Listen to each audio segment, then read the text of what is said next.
A'udzu billahi minasyaitonir rajim. Bismillahirrahmanirrahim.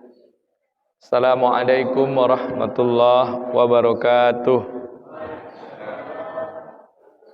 Apa kabar Bapak Ibu, sehat? Alhamdulillah. Alhamdulillahirabbil alamin. Alladzi amsayna wa amsal mulku lillahi la ilaha illa huwa wa ilaihil masir. Amsayna ala fitratil Islam wa kalimatil ikhlas wa ala dini nabina Muhammadin sallallahu alaihi wasallam wa ala millati abina Ibrahim hanifa wa makana minal musyrikin. Asyhadu an la ilaha illallah al-malikul haqqul mubin wa asyhadu anna Muhammadan abduhu wa rasuluhu shadiqul wa'dil amin.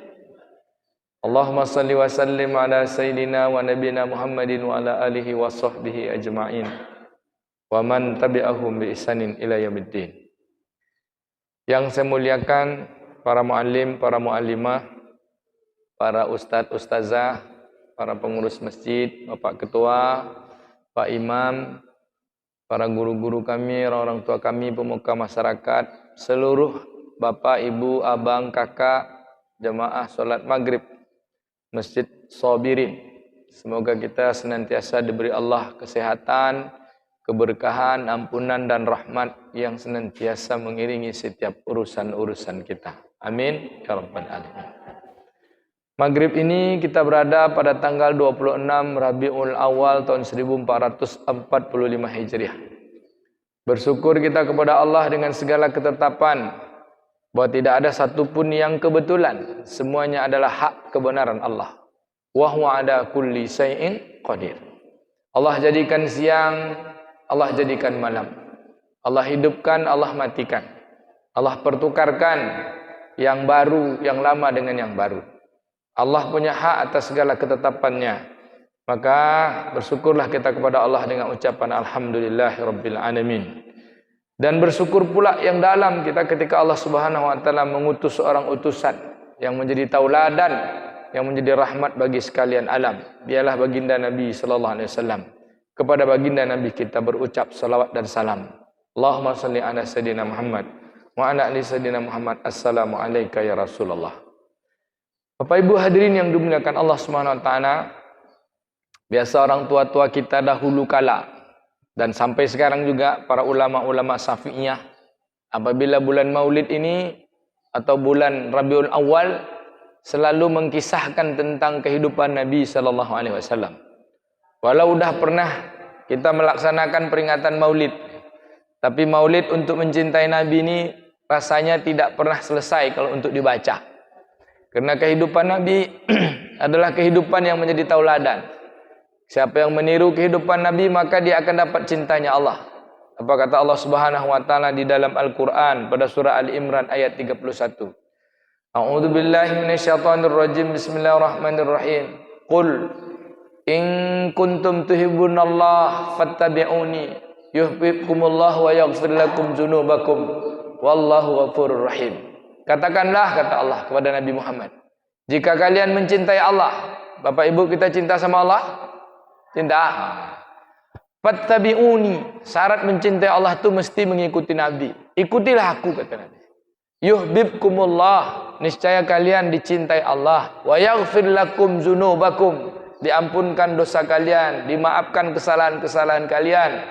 Wallahu ghafurur rahim.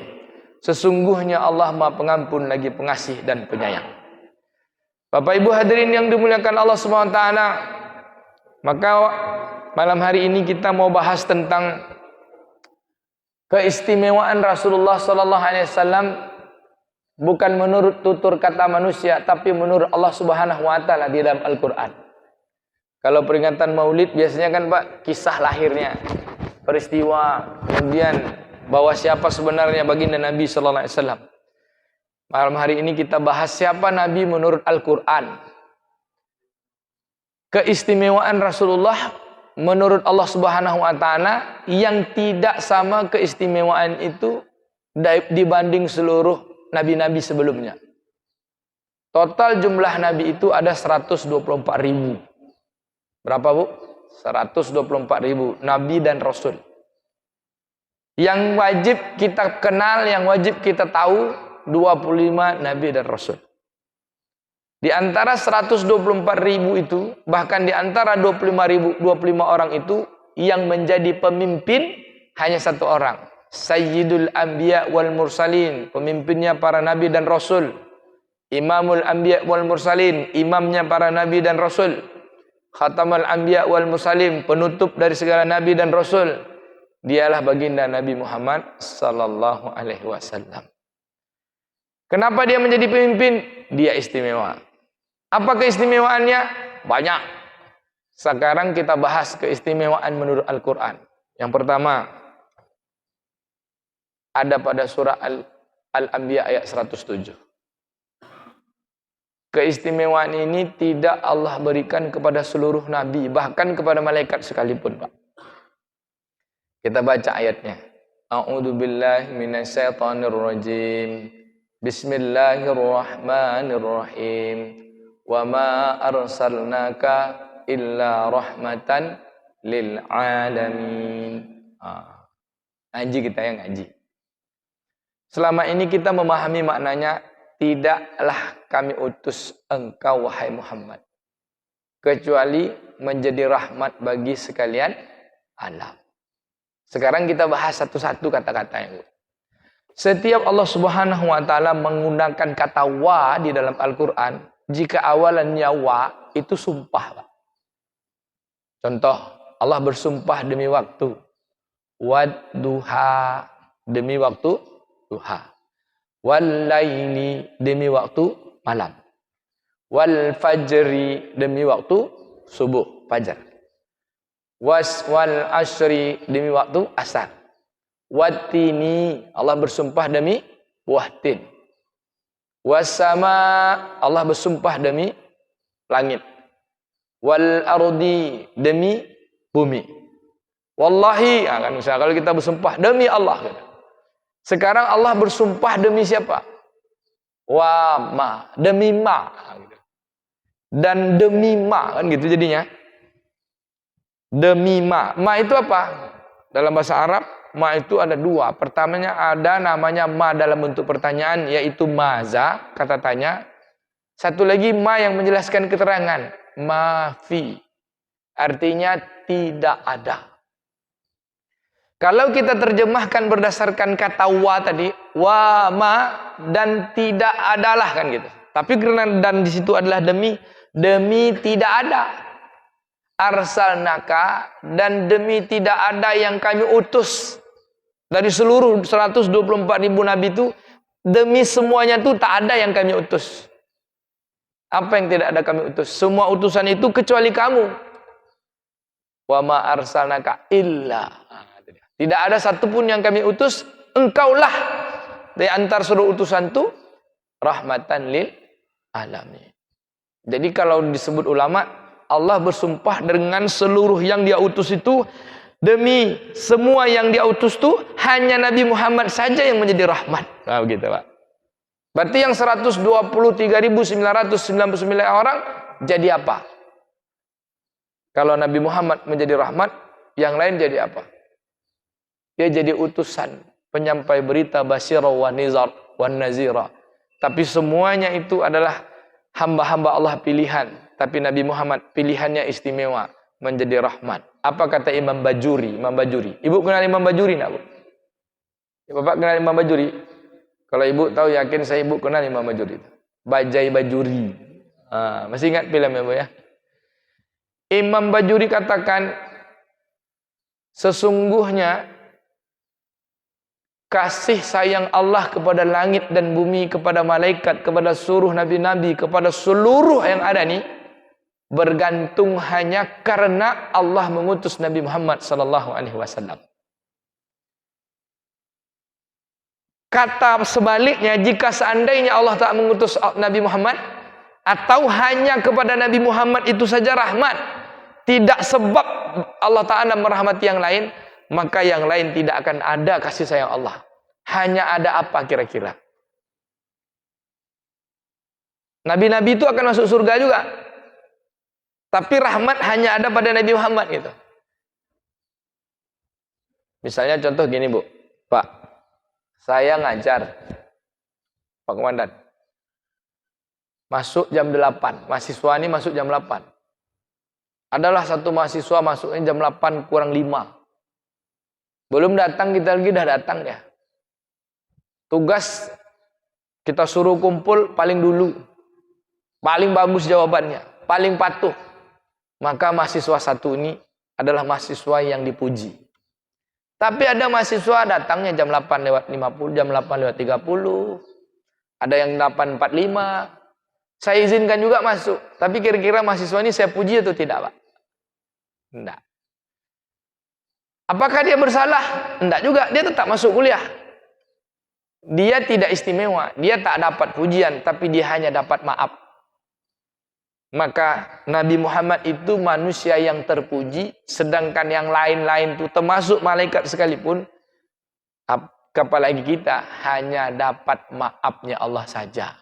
Kalau bahasa tasawufnya gini, Nabi Muhammad itu hamba yang mendapat pujian, sedangkan kita ini hanya hamba yang mendapat ampunan.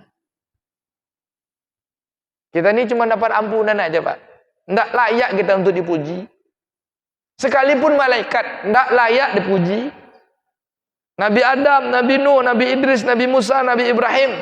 Kalaulah bukan Nabi Muhammad SAW, kata Imam Majuri, takkan ada kasih sayang, takkan ada pujian Allah kepada orang-orang yang sekalipun dia Allah sayangi, tapi dia takkan Allah puji. Cuma Allah dapat maafnya saja.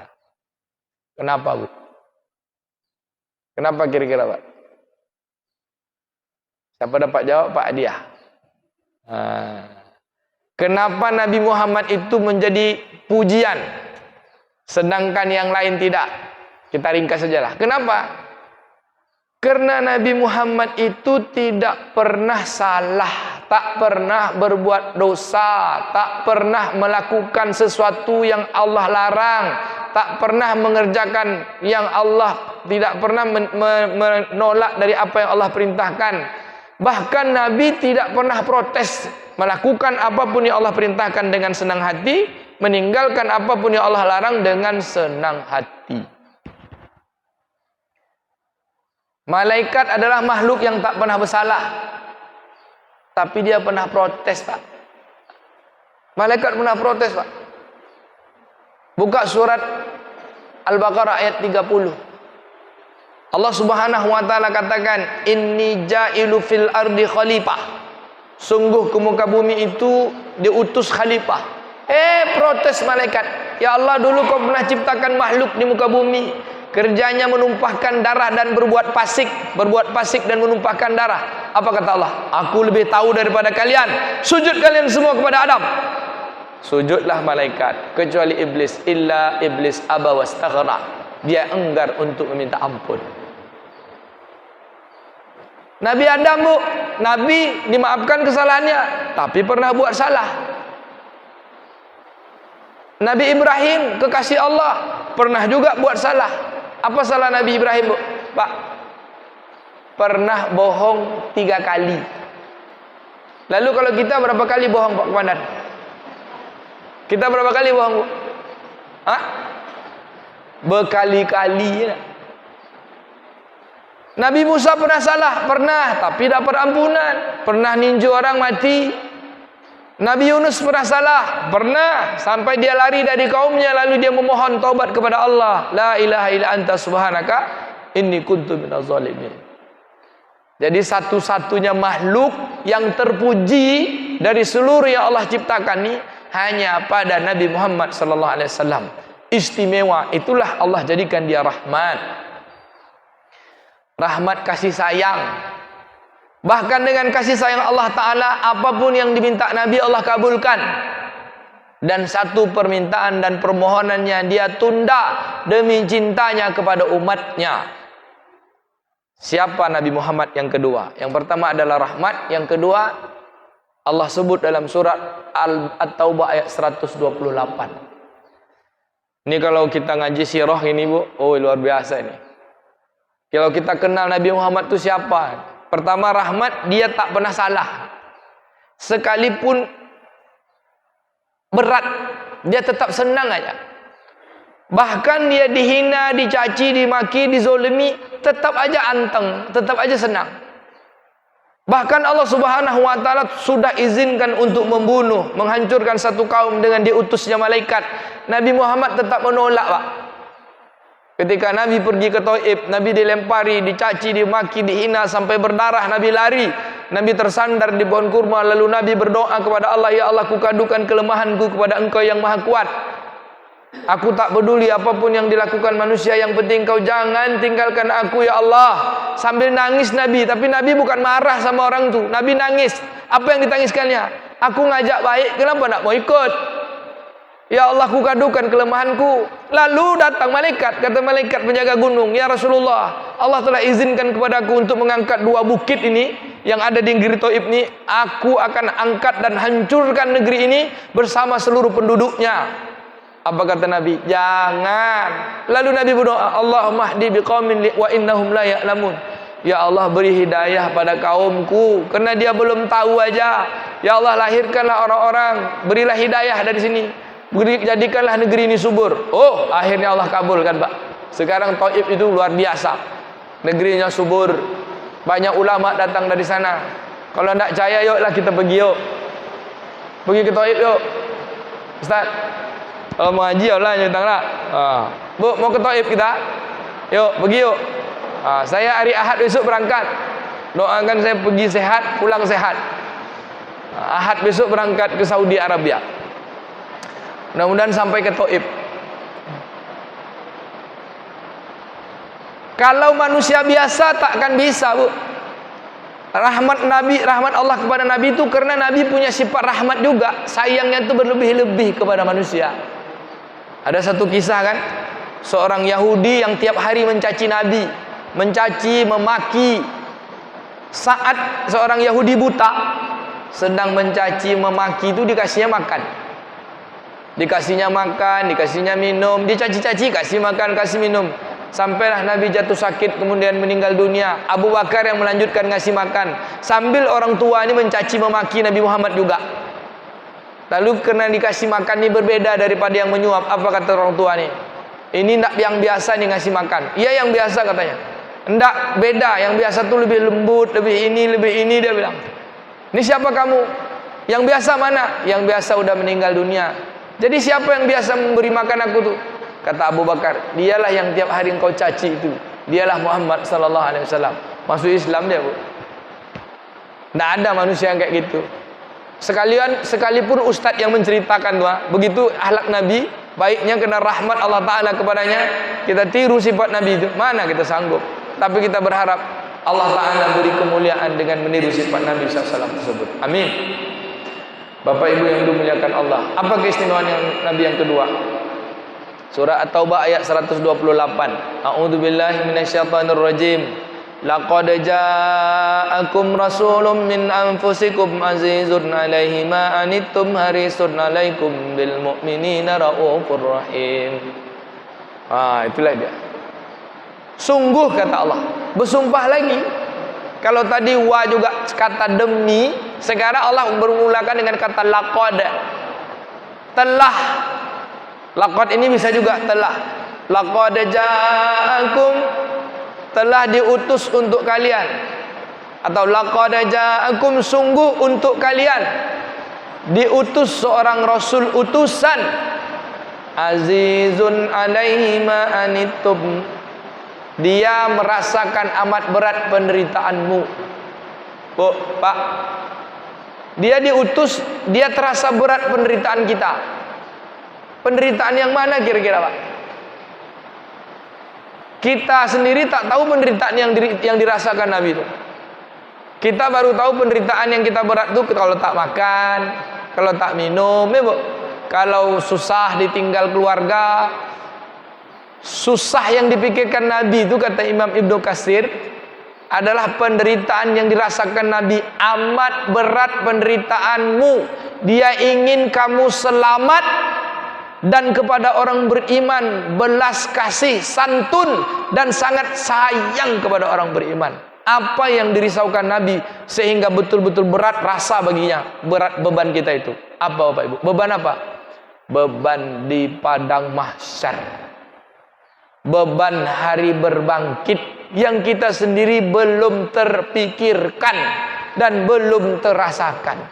Kita baru terasa beban itu kalau berat betul kerja. Mikirkan mati aja belum kita lagi, kan Bu? Macam mana kita mati, selamat atau tidak, di dalam kubur selamat atau tidak, di padang mahsyar selamat atau tidak. Nabi yang dipikirkannya itu. Saking Nabi memikirkan kita, berat rasanya kehidupan kita, sekalipun orang Yahudi mati, Nabi nangis. Anas bin Malik, Abdullah bin Umar di samping Nabi. Ketika seorang mati, jenazah, mayat lewat, Nabi nangis. Nabi nangis ucapkan inna lillahi wa inna ilaihi raji'un. Nangis Nabi. Apa kata sahabat, ya Rasulullah, itu kan orang Yahudi. Apa kata Nabi? Dia kan umatku. Jadi umat Nabi Muhammad itu bukan orang Islam aja. Semua orang yang bertemu Nabi dan semua orang yang hidup setelah Nabi Muhammad sampai hari kiamat, semuanya umat Nabi Muhammad. Dia diutus untuk itu. Siapa yang mengikuti jalannya disebutlah umat yang beriman, yaitu orang-orang yang mengikuti jalannya. Tapi siapa yang tidak mengikuti jalannya, itulah dia umat yang ingkar. Nabi SAW nangis. Apa kata Nabi? Dia kan umatku. Bagaimana aku nanti bersaksi di hadapan Allah, padahal aku diantar untuk menyelamatkan manusia. Dia mati dalam keadaan kafir, dia mati dalam keadaan tidak beriman. Lalu bagaimana aku diantar untuk menyelamatkan tapi dia tak selamat? Bagaimana aku bersaksi di hadapan Allah? Oh, itu yang dia berat tuh, Bu. Misalnya ginilah, ada seorang guru, seorang dosen. Dia di SK-kan oleh presiden jadi guru, tapi mahasiswa yang diajar ini tidak ada yang berprestasi doh. Gelarnya sarjana juga, tapi tak tahu apa-apa. Kira-kira dosen itu mau tidak tanggung jawab? Jadi Nabi Muhammad SAW ini adalah jaminan, Pak. Tapi Nabi itu jaminannya yang Allah berizinkan siapa? Yang Allah beri izin saja. Man zalladzi yashfa'u indahu illa bi'idnih. Surat apa tuh? Al-Baqarah 255 ayat Kursi. Man zalladzi yashfa'u indahu illa biiznih. Man itu siapa kan? Man zalladzi, siapa-siapa dia yang Allah berikan pertolongan itu hanya pada orang yang diizinkan.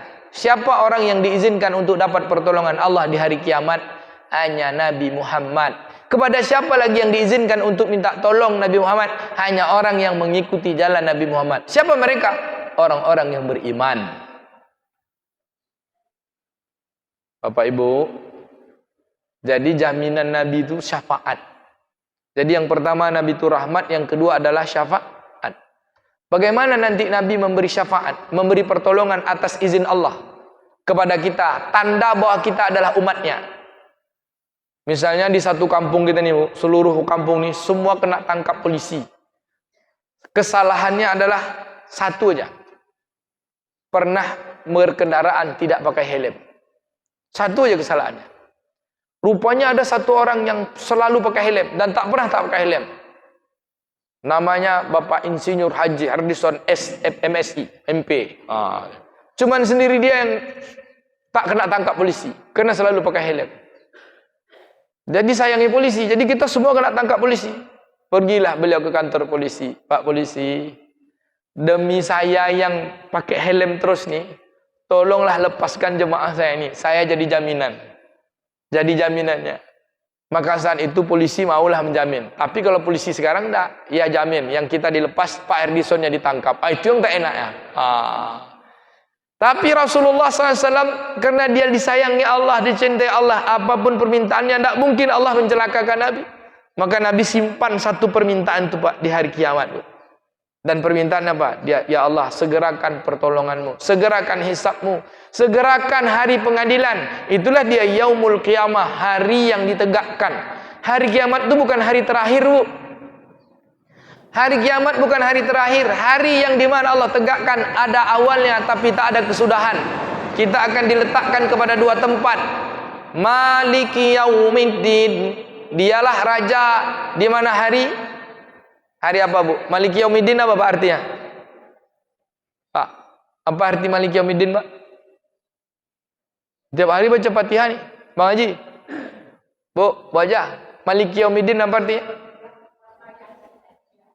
Yang menguasai hari kemudian atau hari pembalasan? Oh, dua-duanya salah, Bu. Terjemahan dalam bahasa Arab yang kita terjemah bahasa Indonesia dalam Quran terjemah itu kan Maliki Yaumiddin, raja yang menguasai hari pembalasan kan. Allah Subhanahu wa taala itu bukan balas dendam, Bu. Tidak ada balas membalas Allah tuh. Allah hanya menegakkan aturan, maka disebut Yaumul Qiyamah. Yaum itu hari, qiyam itu diambil dari kata qaiman, hari yang ditegakkan. Apa yang ditegakkan? Din itu aturan, agama. Hari dialah berkuasa pada hari ditegakkan aturan. Apa dia? Yang patuh masuk surga, yang ingkar masuk neraka. Berarti dia bukan membalas, dia mengadili. Maka hari di mana Allah menegakkan keadilannya. Jangan lagi bilang Allah menegak hari pembalasan. Emang Allah balas dendam? Allah Maha Pengasih Penyayang, mana pula Allah balas dendam? Kalau membalas-balas itu manusia tuh. Allah nggak ada balas-balas, cuma dia membalas apa yang dibalasnya. Kita ini agak-agak kalau bahasa balas itu kan kurang bagus tuh kan, bebalas pantun, seolah berbantah-bantah kan. Nah, jadi bahasanya yang tepatnya adalah Allah penguasa hari ditegakkannya aturan, ya membalas juga yang baik akan dibalas pahala surga, yang tak baik akan diadili. Saya tak mau menyebut Allah membalas, karena itu semua karena kita ulah perangai manusia itu sendiri. Bukan karena ulahnya, bukan karena Allah udah tetapkan kalau kamu baik sini, dan sudah Allah sebut melalui para utusan sebelum kita bertemu dengannya, dan memahami atau mengenal atau mempercaya itu semua disebut dengan iman. Percaya bahwa nanti Allah akan mengadili kita, percaya amal kita akan dihisab, percaya kita nanti akan dimasukkan ke surga dan neraka. Itu semua perlu iman, bukan perlu pembuktian. Karena kalau dibuktikan semua orang nanti pasti akan penuh masjid nih, Pak. Kalau dunia ini tak perlu iman, cukup bukti aja nampak semua kan. Sekolah baik-baik gini. Nah, menampak semua. Tapi kalau akhirat itu perlu iman. Maka dikirim utusan untuk ngasih tahu. Tapi ketika sudah sampai di akhirat, bisa tak balik lagi? Tidak bisa. Makanya harga iman, harga percaya dengan akhirat itu adalah sebahal-mahalnya harga. Kata Nabi, siapa yang pada dalam hatinya ada iman sebesar zarrah, maka Allah ganti surga dengan seluas langit dan bumi. Sebesar zarrah. Apa yang paling mahal di dunia ini? Emas.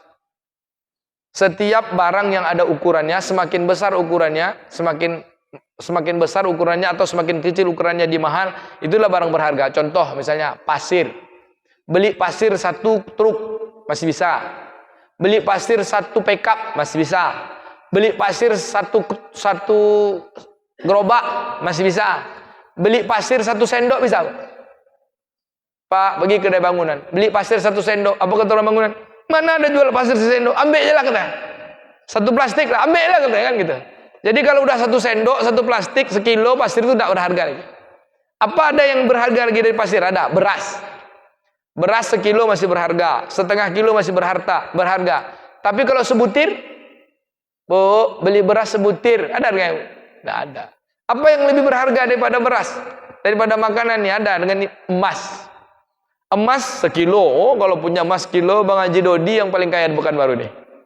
Emas 1 gram masih ada harganya. 0,25 gram masih ada harganya. 0,00025 gram masih ada harganya. 43.000, 20.000, 10.000. Tapi kalau 1 titik emas ada harganya? Tidak ada. Itu orang mendulang di Kuansing tuh. Dikumpul-kumpulnya sebesar ini. Segini belum lagi masih-masihan. Dikumpul-kumpulnya dapat sekian baru dijualnya. Apa yang lebih berharga dari emas? Iman tadi lah. Apa itu zarrah? Kalau emas satuannya gram, kecilnya gram. Di bawah gram kan tidak ada lagi.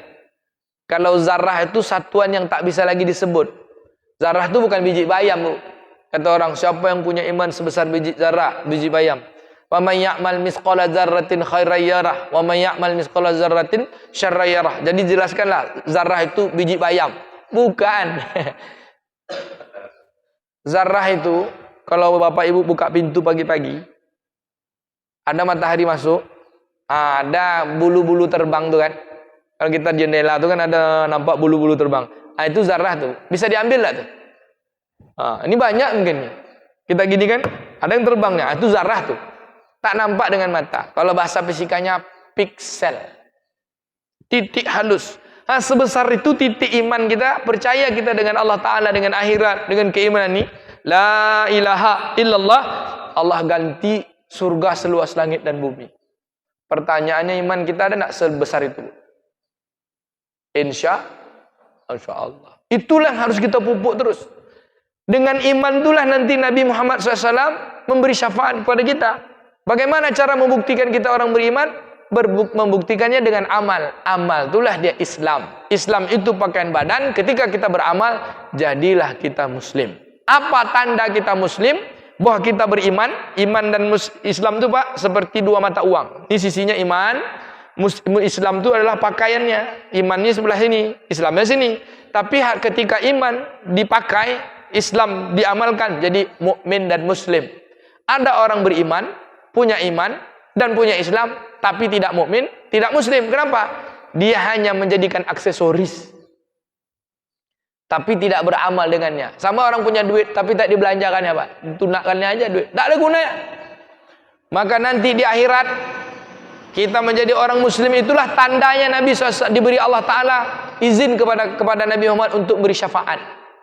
Pertanyaannya apa tanda? Kalau bahasa kitanya, muslim itu KTP kita yang kita punya nanti supaya Nabi bisa beri syafaat kita di yaumil akhir.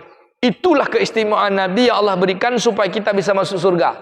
Tak ada KTP yang kita miliki kecuali itu. Apa KTP kita, Bu?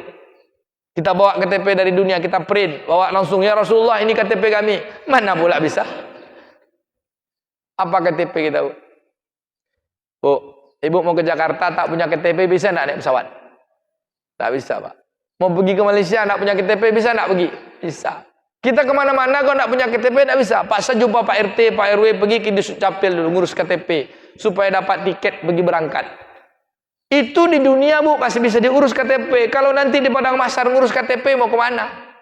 Apa KTP kita, Bu? Cahaya. Fi wujuhihim asaris sujud. Pada wajah mereka ada bekas tanda-tanda sujud.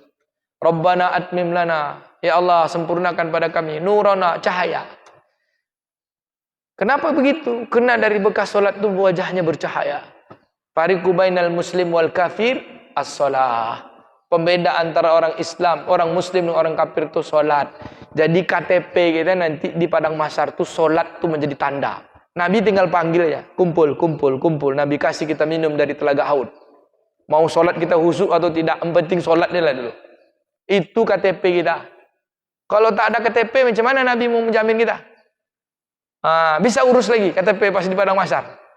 Bisa? Tak bisa. Itulah penyesalan. Walau tara izil mujrimuna nakisu rusihim inda rabbihim. Bagi orang-orang pendosa, dia sudah lihat dia. Rabbana absarna. Ya Rabb kami sudah lihat hari ini. Wa sami'na, kami dah dengar hari ini. Farji'na na'mal solihan inna muqinun. Balikkan kami ke dunia, kami nak beramal soleh lagi, nak solat lagi. Kami nak beriman lagi Allah, kami jadi orang yang yakin. Udah nampak mana lagi bisa, Pak? Maka jangan ngaku-ngaku Islam kalau tak solat. Betul, Pak, ya kan? Awak Islam tapi tak solat. Tak bisa, Pak. Tak ada KTP nanti di padang mahsyar. Jadi apa KTP kita? Solat. Jadi anak-anak kita umur 7, umur 10 tu ajarkan solat. Karena itu penanda. Kalau soal khusyuk, soal betul salah tu nanti lah, penting solat dulu. Yang penting ada KTP ya dulu, Pak. Entah apalah jabatan KTP itu, entah karyawan, entah apa, pokoknya ada KTP dah. Itulah dia. Supaya Nabi bisa dapat beri syafaat kita atas izin Allah. Entah paling terakhir kita masuk surganya terserahlah. Yang penting solat. Oke, yang ketiga apa istimewa Nabi? Surat Al-Ahzab ayat 21. Ini keistimewaan Nabi. Laqad kana, pakai laqad lagi. Jadi pakai demi, pakai sungguh, pakai sungguh. Laqad kana, apa kana itu, Pak? Dijadikan. Kun payakun, jadi. Sungguh dijadikan fi Rasulillah.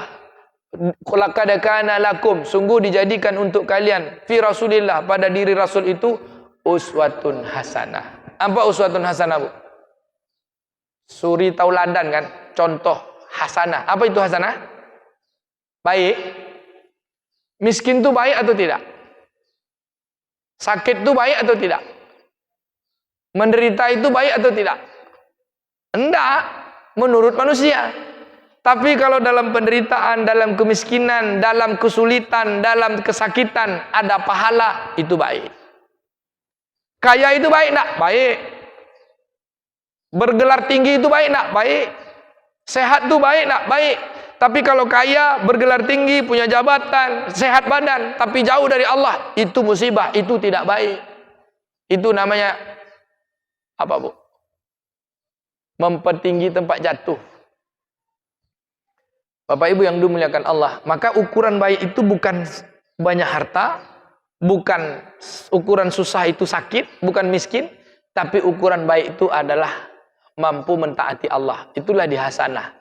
Rabbana atina fid dunya hasanah. Ya Allah, kami minta dunia kami ini apapun yang terjadi dapat pahala. Maka Nabi Muhammad tuh seluruh hidupnya adalah hasanah. Seluruh hidupnya tuh pahala. Saat dia susah pahala, saat dia senang pahala, saat dia sendiri pahala, saat dalam gelap pahala, tidurnya pahala, makannya pahala, minumnya pahala, semuanya pahala. Untuk apa? Liman kana yarjullah. Bagi orang yang ingin bertemu dengan Allah. Nabi ini contoh. Ada masa-masa Nabi kalau kita lihat dia sholat malam panjang sekali. Ada masa-masa Nabi kata Sayyidatina Aisyah, seolah-olah Nabi itu tak sholat malam. Seolah-olah. Kenapa?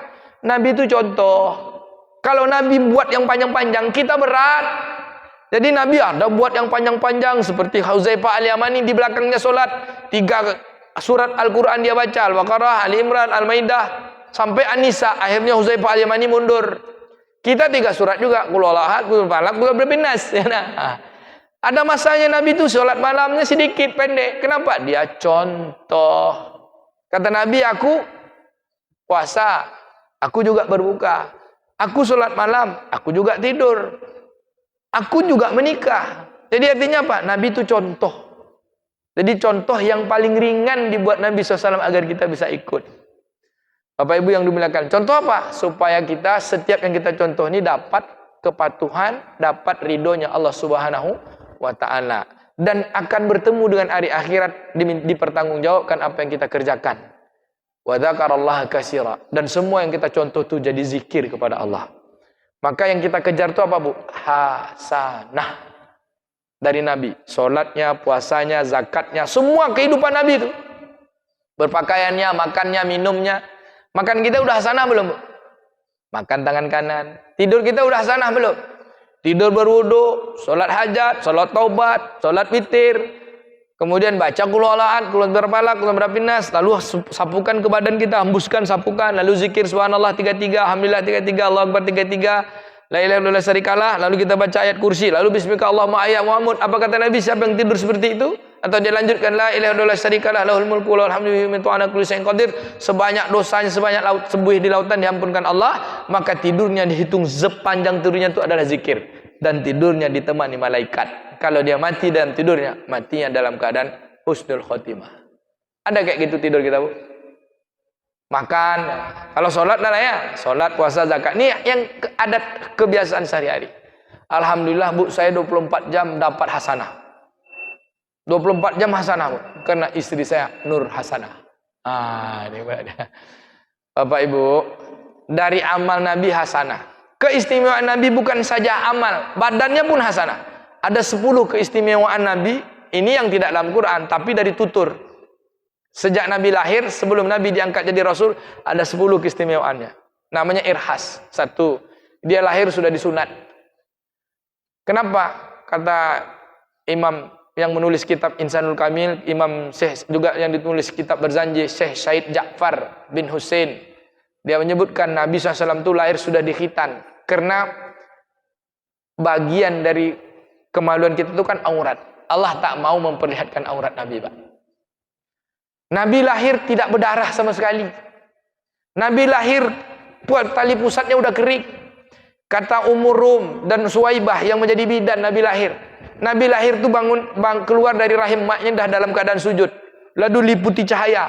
Kata Ibunda Aminah ketika melahirkan, bercahayalah meliputi jasadnya bayi Nabi Muhammad SAW ini. Cahaya itu meliputi dari Makkah sampai ke negeri Syam. bercahaya Bu. Ada manusia kayak gitu. Nah, itu lahirnya. Keringat Nabi Bu jadi minyak wangi. Ummu Sulaim ketika Nabi singgah di rumahnya banyak keringat, Nabi numpang sholat duha. Keringat-keringat Nabi yang jatuh itu dikumpulkannya, dimasukkannya dalam botol, Pak.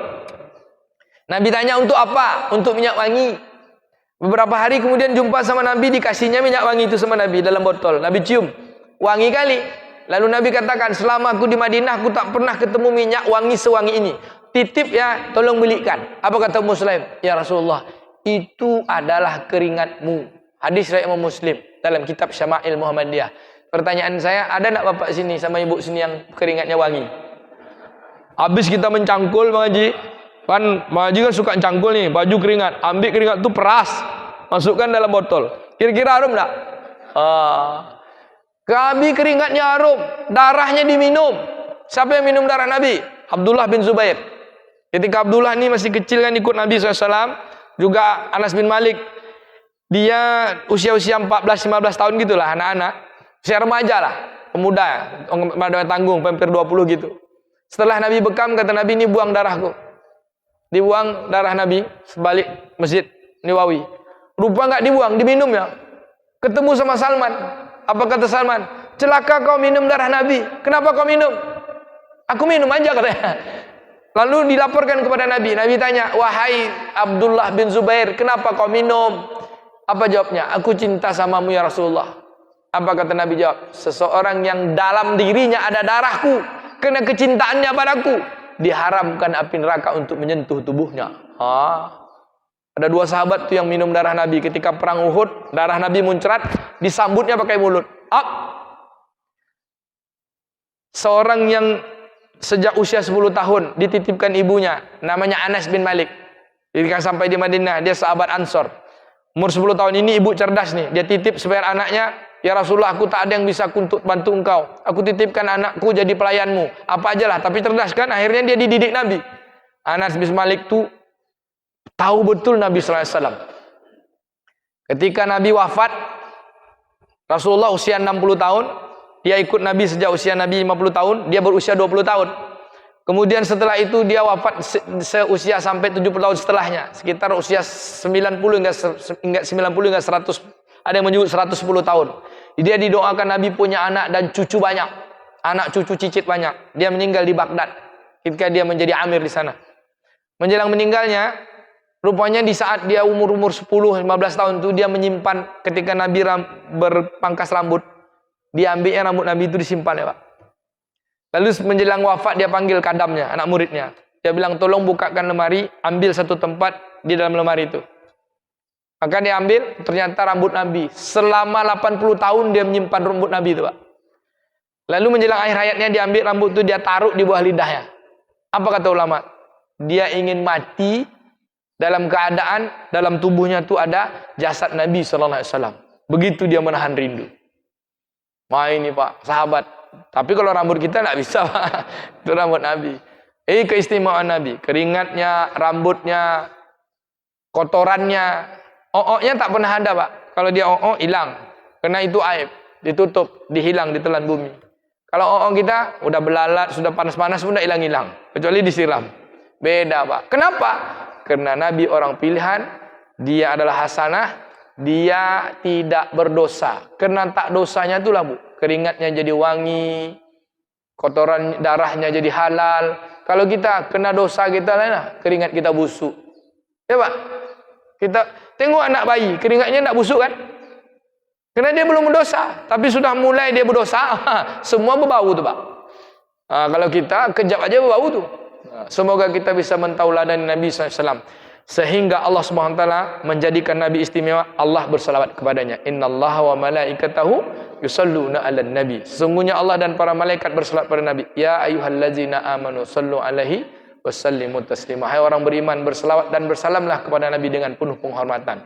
Bapak Ibu yang dimuliakan Allah, satu sebagai pahala, amalan Nabi jamin kita untuk diberi syafaat. Siapa yang mendengar azan, lalu dijawabnya azan, lalu dia berdoa setelah azan, Allahumma rabb hazihi da'watit tammah wassalatil qa'imah ati Muhammadan wasilata wal fadilah wa ba'athu maqaman mahmudan allazi wa'attah. Boleh ditambah innaka la tukhliful mi'ad. Apa kata Nabi? Ajaban li syafa'ati fi yaumil qiyamah. Wajib baginya syafaatku di hari kiamat. Apa makna itu? Kalau dia menjawab azan berarti dia salat kan? Kalau dia salat dia menjawab azan itu, maka kata Nabi, syafaatku wajib. Artinya apa? Pasti. Maka ambil fadilah yang nampaknya sepele ini tapi sangat besar. Amalnya sepele tapi padilahnya besar ya, bukan padilahnya sepele. Amalnya sepele tapi padilahnya besar. Apa? Jaminan syafaat Nabi. Ayo kita ambil, kita dengarkan azan supaya kita dapat syafaat Nabi dan kita berdoa. Hafal doanya, Bu? Allahumma rabbaha zida'atit tamah. Ya Allah, demi sempurnanya panggilan azan dakwah yang sempurna ini dan solat yang akan didirikan. Ya Allah, wasilat ati Sayyidina Muhammad dan wasilata wal fadilah. Ialah berikanlah kedudukan pada Nabi Muhammad, kedudukan yang terpuji. Wa ab'athhu maqam mahmudan alladzi wa'addah. Kedudukan yang kau janjikan ketika hari berbangkit. Ab'athhu maqam mahmud, pada hari berbangkit tempat yang kau janjikan. Sesungguhnya engkau Maha menepati janji. Kata Nabi, siapa yang berdoa dengan doa itu, insyaallah pasti dapat syafaatnya. Mudah-mudahan kita semua, amin ya rabbal alamin. Mohon maaf atas segala kekurangan, terima kasih segala perhatian. Kita lanjutkan bulan depan lanjutan kajian kitab kita Tazkiyah An-Nafs. Subhanakallahumma bihamdika nasyhadu an la ilaha illa anta nastaghfiruka wa natubu ilaik. Wassallallahu ala nabiyyina Muhammadin wa ala alihi washabbihi ajma'in. Wassalamu alaikum warahmatullahi wabarakatuh.